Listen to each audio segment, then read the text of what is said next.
Hi, welcome to the Black Pill. Let's talk about psychology's source code problem. Here we go. Back in my Air Force days, we used, oh God, I can't tell you about half of this.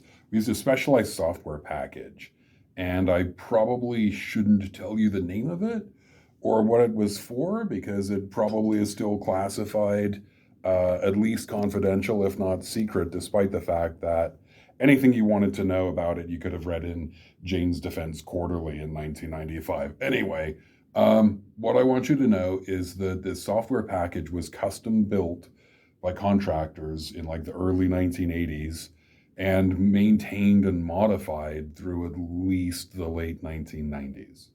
Its functions were actually quite simple, but the hardware was antique. We were still running off a mainframe, in the closing days of 1996 when I left.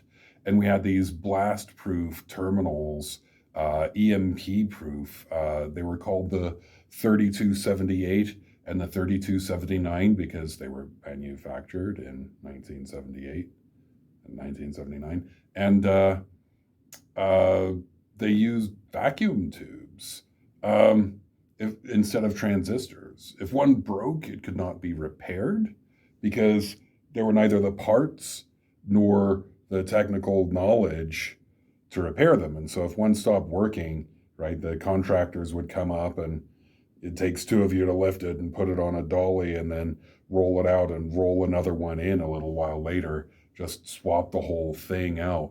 There was allegedly down in the basement at the Air Force station I worked at, that I probably shouldn't tell you which one it was, um, like an Indiana Jones style warehouse of just 3278 and 3279 terminals that ran for like a mile.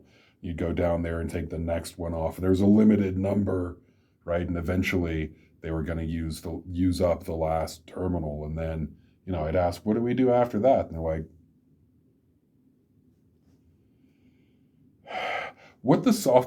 I digress, what the software actually did was pretty simple compared to what software does here in modernity. What year is this? 2023? Good Lord. But it had literally millions of lines of code. Everyone hated it. It was hard to work with and impossible to work on. Uh, One typing error could crash the whole system for hours, and modifying one line of code could have unpredictable knock on effects. And then you'd have to search millions of lines of code to debug it, a massive source of frustration for every contractor who ever had to try and update the software for any purpose. Freud was not a psychologist.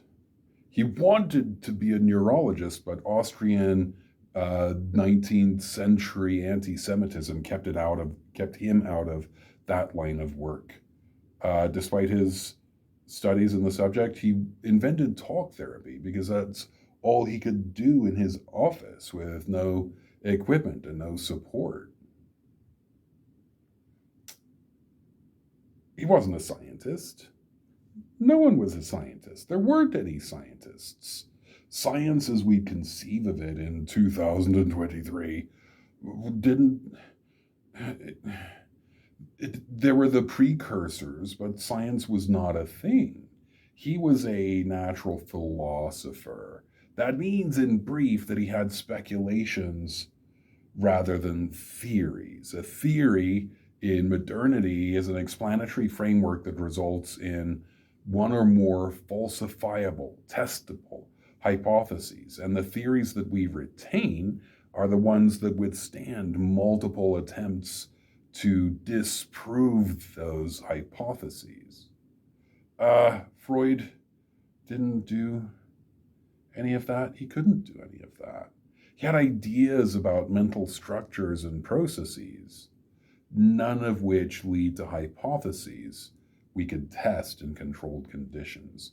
He dominated the field that he all but created with adherents and brigades, right? If you disagree with Freud, you'll get brigaded. And he had political enemies and the power to destroy other people.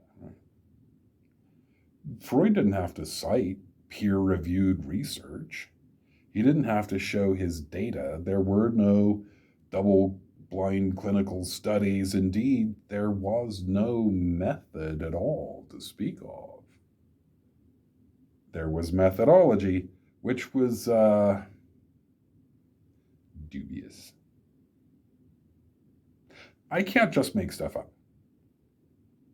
I can't surmise something about the inner structure of mind, write it down, send it to a journal, and expect to be published. I need to conform with the standards and practices of modern science. I needn't actually do a study myself, of course, but unless I can subject a hypothesis to rigorous testing, I have to rely on the published research. And Freud counts.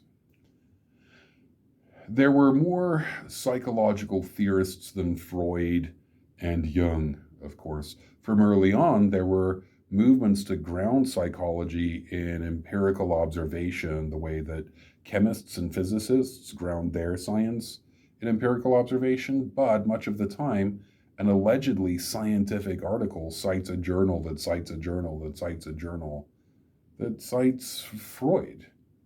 It would be fine for me to write a whole book about structure of mind citing only pre-scientific sources. But my own observations, unless grounded in something heavier, those would be problematic. This is a source code problem. This pre-modern architecture infects all that we think and do in psychology, even when we're explicitly trying to ground in modernity, and it infects our scientific paradigms with reactive scientism. In trying not to be Freudian authoritarians, we sometimes become anti-Freudian authoritarians, like radical behaviorists. Scientism, for example, is when one uses the language and processes of science to exclude lines of inquiry for non-scientific reasons, like empire building and power grabs. And the radical behaviorist declaration that there's no way to study cognition puts undue weight on observable behavior with little initial worry about the ethics of control. So we can increase the frequency of some behaviors and decrease the frequency of other behaviors with rewards, reinforcements, and extinction. Should we? Who has the right?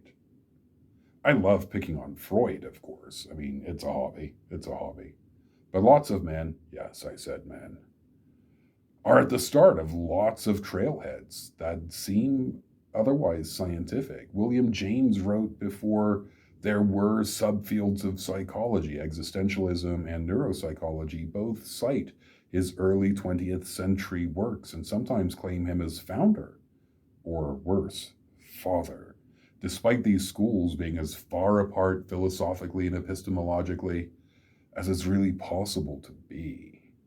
Another father figure, Rollo May, he's more recent, a massive influence on my own thinking. He's the reason I'm an existentialist, almost as much as my mentor in the field. He's still pre-scientific.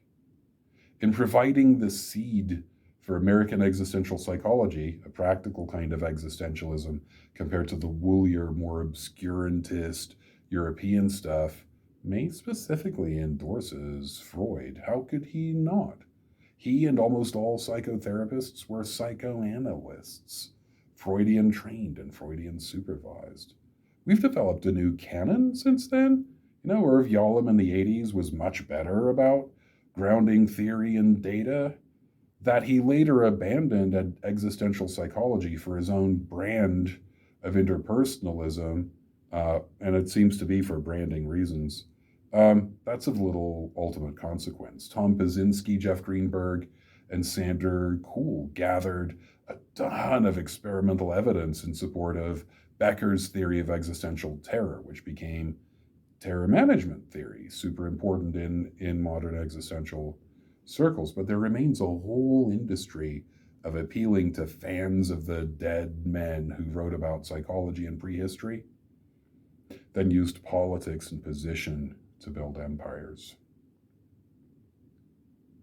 I hope the last of the 3278s broke down and there were no more terminals on the shelves. I hope people doing the job I used to do have a modern system that is possible to update without creating cascade failures. Sometimes you have to chuck the whole thing out and start over with better hardware, new software, and more rational practices. For now, we have the DSM-5, which is based on the DSM-4, which is based on the DSM-3, and so on back to psychoanalysis. There are remnants of homophobia and transphobia in the system because the source code was 19th century bigoted Austrian thinking. Even the best reforms are influenced by ascientific thinking and practices, namely capitalism. Rather than applying real science humbly to the study of humanity, drug companies push for their own reforms. The whole system creaks and groans, the mainframe in the back full of dead code and the terminals in front unable to display the reality we need with their vacuum tubes. Every year, graduate schools make new Freudians, maybe fewer every year, but new ones nevertheless, agnostic on science, enamored with shit, I don't know, whatever people see when they read the Bible and become believers, or land on the moon, look back at the earth rise and think they see God, I guess.